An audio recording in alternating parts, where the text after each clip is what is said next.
again, YouTube. 2020 Dodge Ram 5.7. Driver's side upstream connector pinout. Check it out, check it out. So if anyone needs this information, there you go.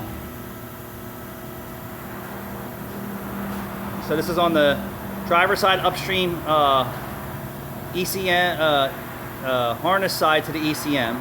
Someone stole the converters and ripped the plug apart. So if anyone needs to know what is going on because it's all hacked up, bling, you can say thanks. You're the man, Anthony from Meineke Cinnamons, for hooking us up with this information. We love you so much.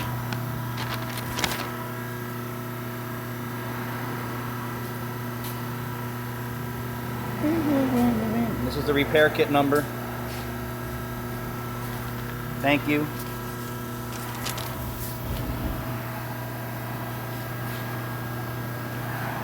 Stay still, motherfucker.